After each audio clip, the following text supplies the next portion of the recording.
समझते हैं, जिसके पूरे परिवार ने बाबा साहब अंबेडकर को अपमान किया, उसके मुंह से संविधान का शब्द निकलना भी अपमान है। मैं ये मानता हूं कि ऐसा इंसान को संविधान के किताब के ऊपर हाथ लगाना भी उचित नहीं है।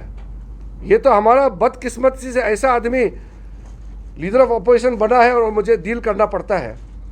महाराष्ट्र में आते हैं, मैं तो अपने वर्क को मैं कहने वाला हूँ, लेकिन आपने पूछा, मैं आपके माध्यम से भी एडवांस में बोल देता हूँ। मेरे अपने SC ST कम्युनिटी के लोग, हमारे बौद्ध समुदाय के लोग राहुल गांधी को रिसीव करने जाते हैं, उसके जयकर लगाते हैं, तो आपको धिक्कार है, शर्म आना चाहिए।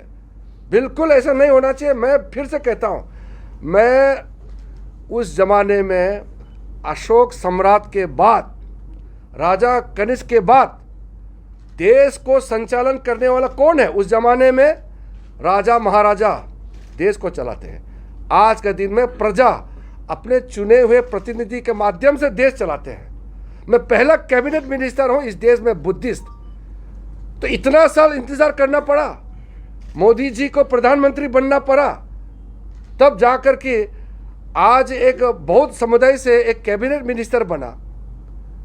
और बाबा साहब जब इस्तीफा दिया तब तक वो दीक्षा नहीं लिया था। बाबा साहब जब लॉ मिनिस्टर इस्तीफा दिया, उसके बाद भी कांग्रेस का अपमान बंद नहीं हुआ। उसका प्रार्थना, उसका क्या आगे देखिए, आप खुद देखिए उसका कितना सभाएं हैं। तब जाकर के उन्होंने दीक्षा लिया, बौद्ध का धर्म को अपनाया।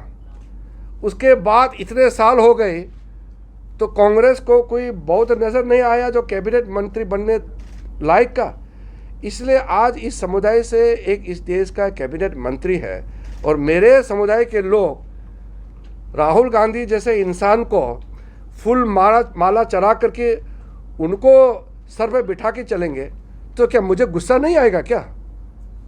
मुझे तो आक्रोश है दिल में। मैं इसलिए कह रहा हूँ, मैं आगे भी कहने वाला हूँ ये बात को।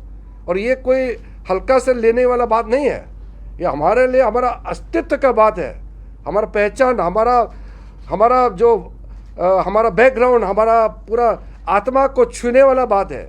इसको हमारा कोई बुद्धिस्ट आदमी, हमारे यहाँ से कोई SC ST आदमी राहुल गांधी का नारा लगाने से मेरे दिल को बहुत चोट पहुँचता है।